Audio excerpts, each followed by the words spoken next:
That's funny. Well, Matt, dude, we're so glad you came on the show, dude, and what we wanted, with your permission, is to kind of go through your near-death experience in a way so that some of the people who are listening or viewing, I thought in my mind would say, I can see signs of that in my, like, for instance, if there's a sign to show them, or I don't know why don't we do this? Why don't I just say this?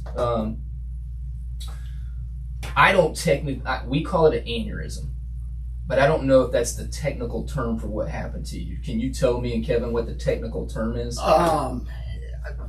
Yeah, I don't even know what that. So it was an AVM. AVM. I don't know what it. The M stands for malformation, and the A is something intravenous. Basically, what that means is, so you have blood vessels in your brain, and those blood vessels go to veins, and then I think capillaries. Basically, your brain is getting blood. So your blood vessels kind of run like this. I had a spot in my brain where they're all like squiggled up, and it's common. You're born with it. Some people never know they have it. Other people like me. So what happened was I was in 24-hour fitness working out, and I was doing the machine that simulates the dips. Okay. So I had just gotten back from vacation. It was a Friday night, and so I wasn't going heavy. Probably 15 to 18 reps. How many days after you got back from vacation? Because I think this is important to the story. It was the next day, right? We got back Thursday evening. And you were at the gym Friday. Friday night. I was in the gym because I was going to work Monday, trying to get back on the right track, all that stuff. Well, so I was doing my set. I did my reps, and then when I was done, I just felt like I had a headache. I was getting a headache. So I'm a person that doesn't normally get headaches. Anyway, I basically ended the workout. It was 8:30. The 24-hour closes at 9. This 24-hour fitness. Yeah. Does it close at 9? Yeah. It's awkward. So I set my advertising. Internal clock. I was like, because I always think the worst. I'm like, I literally thought, man, what if I get an aneurysm from working out? Oh, you actually thought that? Yeah, because I tend to think the worst case scenario, but that's crazy. I don't know. That went through your mind as you got the headache? Yeah. Wow, I didn't know that part. Because, so I set my internal clock. I drove home. I took 2 leave when I got home, and it was gradually getting worse. And I told Beverley, my wife, I was like, you may need to take me to the hospital tonight, half joking. About another hour went past, and my headache was getting so bad I couldn't stand it. So I knew there was something wrong because I don't get headaches. I was like, Beverley, let's go to the emergency room. And by this time, I'm in the car, and I'm just like holding my head, and so we get to the emergency room, and it was basically like a tent. It looked like a third world country, because I guess because of COVID. Yeah, where they check you in. So I go check in with the nurse. I'm telling her my symptoms. Well, this guy overheard me that worked there and said, put him in the front of the line to get a brain scan.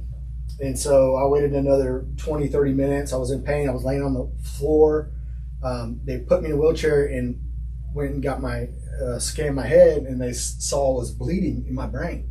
Wow. And they were like, well, the ambulance is an hour and 45 minutes away. We're going to LifeFlight you. And I was like, okay. At that point, that's when they finally gave me morphine. And you're in pain when they give you a shot of morphine, and all it does is take the pain away. The pain was still there, but yeah. I was looking forward to actually getting morphine. I'm like, well, what's this going to feel? At this point, did you know the severity of what you were doing when they were talking about LifeFlight? Did you know that this was something big, or did you just kind of were like in shock still of what was happening? Yeah, I'm in survival mode. I've been in situations not the same, but you're just kind of like the morning before I went to prison. You kind of are in shock. Yeah. But So I wanted to pause just for a minute because one thing I wanted to do was, in order for our audience to understand, like, you're like us, you're just a normal person. Yeah. I wanted to give them a little bit of just, who you are. Like, so we know you. You're married to another friend of ours, Beverley, and y'all have 3 daughters. Yep. We've 25 years that we've known each other. Well, your daughters are. Can you give us their age? Breland's 14, Jocelyn's 9, and then Graceland is 2. Okay. So you got. It's definitely outmatched at the house as far as female to male relations. But Matt, tell us, like, what are some of your hobbies and interests, man? Because I just want everybody to kind of get a sense of, man, this could be me. Yeah. You know? Well, hobbies and interests. What I do is, so I'm an alcoholic. Is what I really am, and alcoholic / drug addict. Alcohol is my first drug of choice, and then after I drink and get drunk, I'll go to other things. And so that's not wanting to drink has been a priority. So that sets my life up in a different way. So what that means is basically all I did was going to work, going home, taking kids to practice. You work in elevator repair, elevator installation. Okay, installation. Yeah. So now I know you go fishing though. Yeah. I used to. You don't go anymore. But every time, so I was fishing with one of our friends, Robbie, a bunch, and when me and Robbie used to hang out, some bad things would happen as far as drinking and all that goes.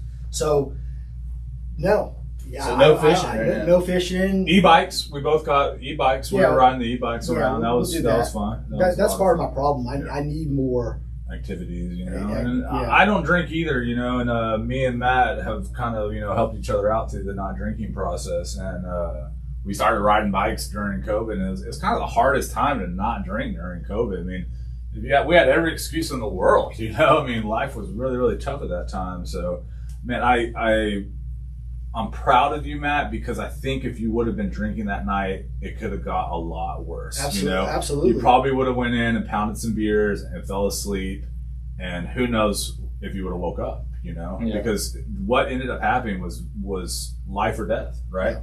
The LifeFlight to that hospital and the quickness of it saved your life. I want to know what it was like flying in a helicopter. Yeah, so I wanted to give them the background of you. Yeah. So so they know, like, this is a guy. He used to like fishing, but because of some priorities that he needed to make in his own life, has given up some of his hobbies because he does have 3 daughters that he really cares about his whole family, family of females. Works hard for the union and gets paid a lot of money building elevators. So if you ride up an elevator in Houston, Matt's probably been a part of it. All right, and so now go back. They've given you the morphine. So what does it look like going into? We're gonna have to LifeFlight you. I'm just like, at this point, it's not in my control. I believe in God and all the things that come along with that, because that's one of the things that when you're an alcoholic and you've tried many things to quit drinking, and at the end of the day, the only AA, Alcoholics Anonymous, is telling you got to surrender to God.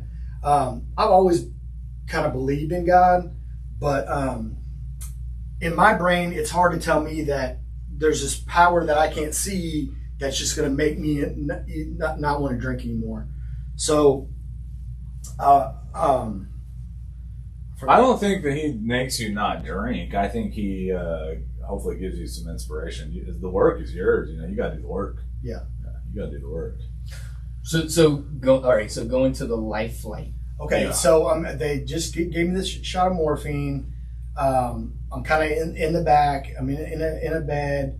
The next thing I remember is these 2 female nurses coming in, and they remind me, they had their hair cut short, they were young, so they reminded me of Navy or Air Force, something military. Anyway, they come in, they put me on their stretcher, transfer the IVs, do all that stuff, and then we go out the door. And are you on the roof? Or you? No, it landed in the parking lot at Willowbrook Methodist on 249. And the parking lot is where their LifeFlight is. So I come out in the stretcher. they load me in to the helicopter. The back doors kind of open like that. The stretcher goes right in. They shut the doors, but the doors have like a 2-foot gap in them. The nurses get behind me. I can not see where they're strapped in at. And then, of course, the pilots are up front, or pilot, whatever. But so this LifeFlight, since I've been out, I started Googling different types of LifeFlights, because the one I was in was super loud. It had these jet engines. I thought they were supposed to put earmuffs on you, but they didn't do that for me. So I'm in the stretcher, I'm laying down, and I can see out the door. Because of the 2-foot gap. Yeah, because of the gap. What are you like, hey, can you shut the door? No, I'm like, the pain has finally subsided. I was in agony. I'm still in shock, because looking back on it, I see that I was in shock. Did Beverley get in, or no? No. Yeah, it's just you. Just me. Okay. So we take off. The jet engines are just howling, and I'm looking out the back, and I'm like, oh wow, this is crazy. It's actually cool. We took off. I'm seeing the lights. You don't take off, get to a certain height, and then go. I mean, these helicopters basically, are going like that. And so I was checking out the lights, and I'm just kind of zoned out in my head, and everything. And all of a sudden, we're moving pretty good, all of a sudden, we come in and we land in the medical center, and we land like this. And, so we came in real fast, and all of a sudden, my vision goes down. I'm looking at the ground, and I still stutter because of the accident. But basically, we land. They get me into the hospital. They move me over to another stretcher. They take that stretcher, and they're gone. And that was it. But so from where we're at to the medical center, you guys know how far that is. It's got to be a good 25 miles, right? It's got to be. There's a 45-minute drive. Yeah. So it took 7 minutes. Nice. I mean, not nice, but I mean, it's good that they went fast. I mean, that jet engine one might have been the lifesaver. From the time I was in 24-hour fitness and I felt the pain in my head, till the time I was already at the medical center downtown, basically, had been less than 6 hours. Wow. There was another guy in there, my same age, that this happened to. He was at work, not even doing anything. A lot of times these things rupture without. One guy I read, he sneezed, and then all of a sudden his blood, so it can happen. But anyway, the one guy happened to. He went home to sleep it off, and his wife went in to wake him up in a couple hours, and he was on the ground having a seizure. Yeah. So the time is of the essence when your brain is actually bleeding on the inside. At any point, did you think that you might die? No, because the problem is I look back on it and I can see that. So when I got to the hospital, I think the next day or something, they went up through an artery and stopped the bleeding. But when they cut your head open. No, they go up through an artery. Okay, through your legs. I don't know where they went, but you have one of your groin they can use, and they go up in there with how they do it, I don't know. It seems like there'd be a shorter route, but this is actually I looked it up. It's the route of least resistance. Yeah, they inject dye in your brain. They go up and they have you under an X-ray machine. They're able to go up there and they can see where they're at and all that. So they stopped the bleeding, but when they went up there, they saw the AVM and said it's more serious than what we thought, and it's in the middle of his brain. So basically, they had to let the swelling go down. So for 9 days, I was just idle.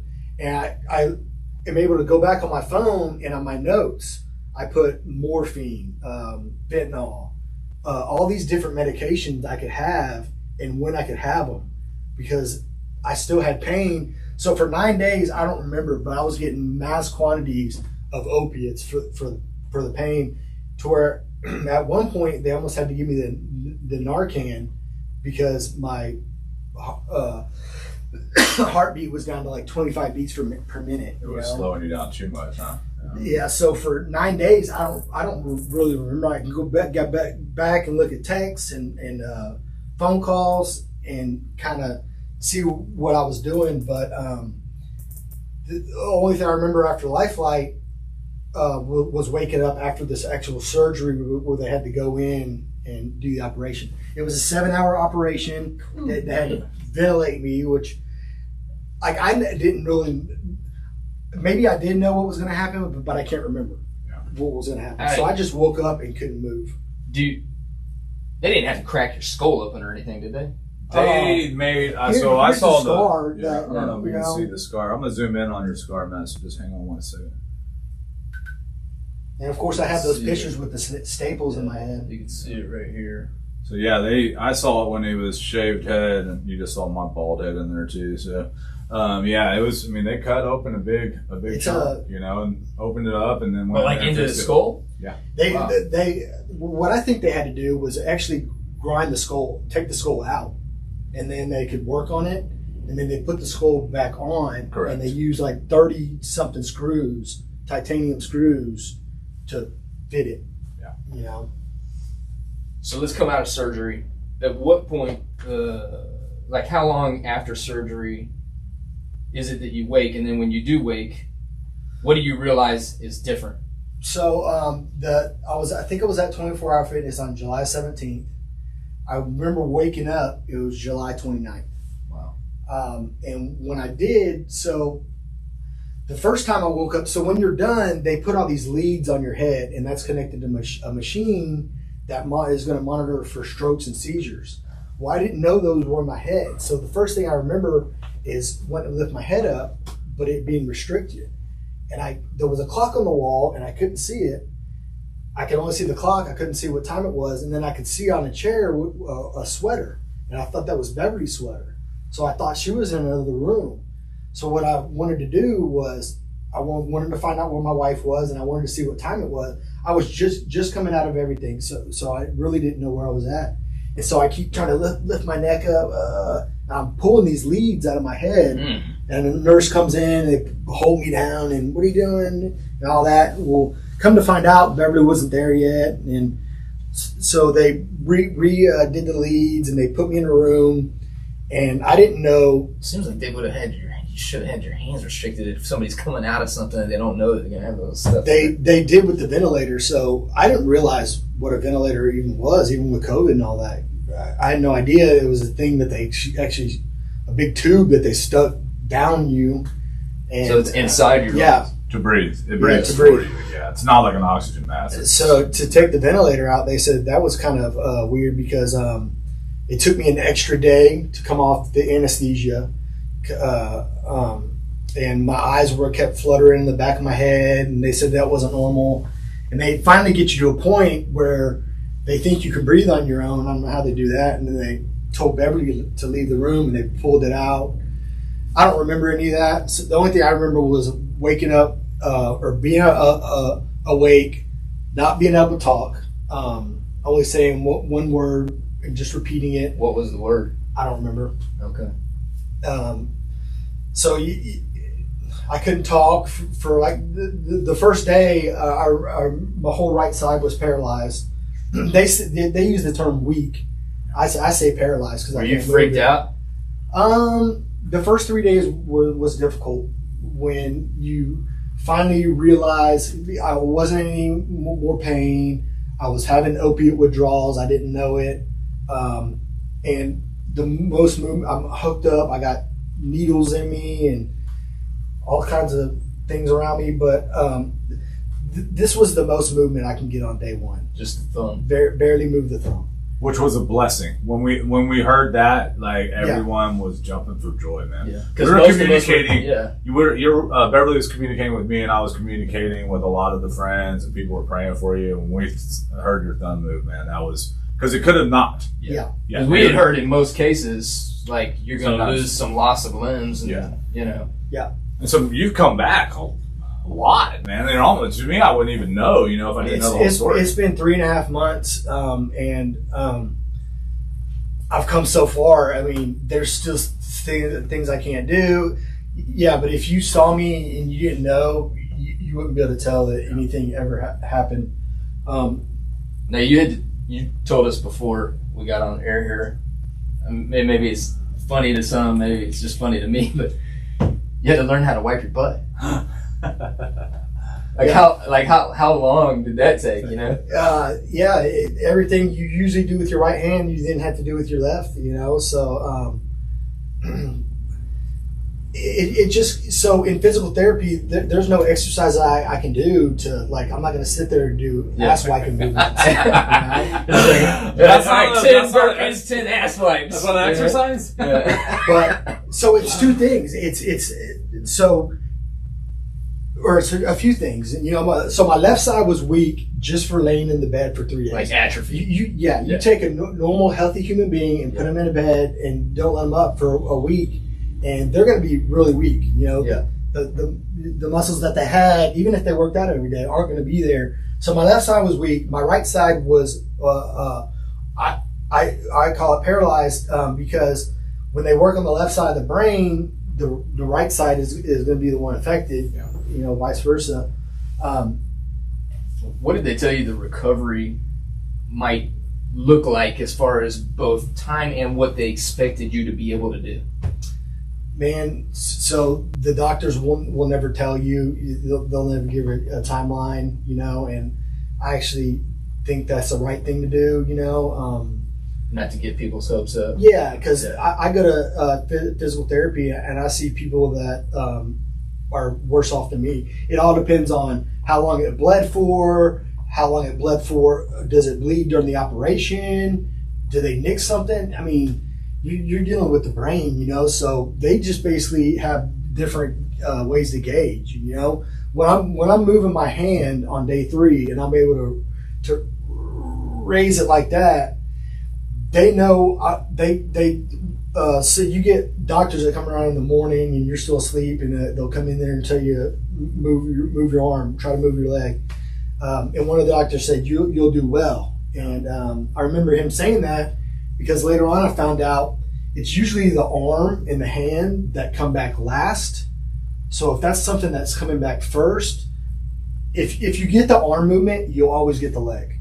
If you get the leg, sometimes you might not get the arm. So if I'm getting the arm before the leg, they're like, you're probably going to do well, because after they do the surgery and then of course button you up, it's going to be what it's going to be. Like if you bled a lot, there was a chance I obviously could have died, could have passed away, but never walked, never moved my, Beverley said when the surgery was over, the doctor told her, your husband will do well, but I don't know about that lady down the hall.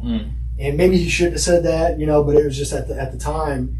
And we found out that she bled a lot during her surgery, So my doctor, Dr. Britt, is the head of neurosurgery at Houston Methodist. So one of the best hospitals to go Shout for out, because brain trauma. Thank you. Yes, thank you, Methodist. And Methodist, tell him about the doctor. He's one of the best in the world. He's one of the best in the world. People find out that they have these that haven't bled yet and will plan a surgery to remove them. Though, if they have money will come from different countries just to have this doctor. And so I start looking at things like that, this one guy I know says, is it odd or is it God? Was it all these coincidences? I don't think so. The way it happened, how quick I was able to get down there, the doctor that I had, just all these, we were on the road for 12 hours driving back from Florida. It didn't happen on the road, That was one of the things that I said that I was, wanted you to preface, because if this would have happened 24 hours earlier, you would have been in a car. Yeah. And we were talking with Ace earlier, my dad, and we were kind of, you don't want to go to the hospital in the middle of Louisiana, or even if all the timing was just, it was too great for your survival, and it really was. And how I quit drinking, because I tend to quit for a certain amount of time and then relapse, and that's how I've always been. And so I had just relapsed and had been on a just drinking beer kick for like 3 weeks before I decided, or it was decided for me, that you're going to get sober again. So I had just gotten sober, just gotten back into AA, had maybe been into it a week before we left on a planned vacation. Of course, didn't drink during the vacation. And so had I been drinking, that would have been another thing. And then I'm also able to look back on certain things that happened weeks, months, and years before. And I think they all kind of led me to that one place. I'm curious, and maybe you don't even know this, but just in case people have curiosity like I do, because this is something that you're born with, is it something that can happen again to people who have had it? No, mine was completely removed. Okay. Yeah, basically they reroute the vessels, and I'll show you a picture after that will give you a better idea. But basically, it's like all these highways that go to major roads, go to dirt roads, and that's all in your brain for everything to work. And mine was just all squirreled up. They called it like a small ball of yarn. Yeah. I did a lot of research on it, and people are born with them, and you can have them anywhere. They don't just have to be on your brain. They can be on your legs. My mom was real, she knew a lot about them as well, so she told me a lot about it. And I'm wondering if you knew this or they told you this, is there a test that maybe someone can take to prevent this? Or do you have any advice? Like, what was the point where you were like, I got to go to the hospital? And have they given you any instruction? Like, hey, maybe we could have noticed this before the aneurysm popped up? Because when my mom said it, a lot of people have them and nothing ever happens. Yeah. That you'll never know. So I'm wondering, is there a test that maybe we could, give out to people that would know? I don't know. You'd have to go. I believe you have to go get a CAT scan. MRI is more magnets, and that looks at tendons and ligaments. And why would you spend that money if you didn't know? I mean, if you were maybe having migraines or something, and Did they tell you, like, while you were there, like, here are some of the signs that people have had in the past where they know, like, is it migraines? It's basically the signs of a stroke. Okay. It could be blurred vision, speech, paralysis on one side of your body. But I knew, it started off as like that hangover headache, but very quickly intensified into, had I not been doing a single thing and just been sitting on the couch and got that headache, I would have done the same thing. But it helped that you're in the middle of the set, you're working out, and you get a headache.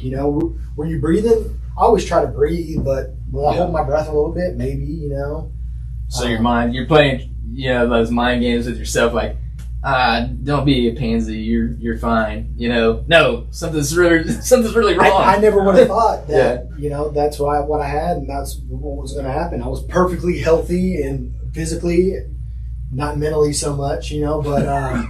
When something like welcome to the club. Kind of like with your leg and everything. You just go into survival mode. Like when I went to prison when I was young, you go into survival mode and just like exist. The human will and spirit, all that. A lot of people say, "Well, Matt, I'm so proud of you." All I did was tell someone I had pain in my head. God got me to the right people to help me. All I did was wake up and just. What I have inside me just to live is, just kind of came out. I'm not really doing anything special or because I'm weak-minded, weak-willed, but I put I don't want to get religious on you because, but some of the things I went through before this with all the methamphetamine use, I had to find God and I had to find him quick. Otherwise, there's a force out there. I don't want to say devil or whatever, but there's something out there that was trying to get me, basically. And it was a force, and I had to find God, or I'd be one of those guys. And I felt real bad with myself after it all had happened because if I would have died. I'm getting to see the things now. You can look at, so what I got to do today is I got to pick 3 kids up from school. I go and I pick one up at 2:30 and sit and wait for another at 3, and then have to sit and wait till 4 for the third. But I'm glad I get to do that. I'm able to look at it not as a hassle, but as a privilege. Blessing that you're able to. Absolutely, man, dude. We certainly appreciate you coming on and. How's it going now? Just so you know, how are you feeling now? You seem fine to me. Is things coming back all the way, and you're still moving forward? And I'm still progressing. Every day, I'm still progressing. So you said something that struck me, and you said that people were saying they're proud of you, and I'm proud of you because you say that God put you in this position, and I believe He did too. I believe that you were put in the right place, but you had perseverance to get up and start moving that thumb. A lot of people could have just, oh, this is too much, and now you have an opportunity to tell this story, and I think the sobriety part is huge, Matt. I really do. And I really think that if there was a blessing from God, it was that you were sober. Yeah. And I really think that's so important to what happened. And that can be the message, that can be what you're proud of, that I was sober when this happened, or it could have I could have not been picking up my good. children at school. Yeah. There could have been a lot of worse things that could have happened. So I am definitely proud. One of the things that kind of got me is my uncle Tommy said, if you would have died, people would have thought you overdosed on drugs. Mm-hmm. And I'm like, anyone that knows me, like you. So the first people that are outside, my friends on the outer first level, like you guys, obviously would have known pretty quick that it was not drugs and it was something like that, but. You didn't want people to think that. I don't care what people think when I'm already dead. Yeah, that's true. That would be unfortunate. To have them. Like Melissa Clark. Yeah.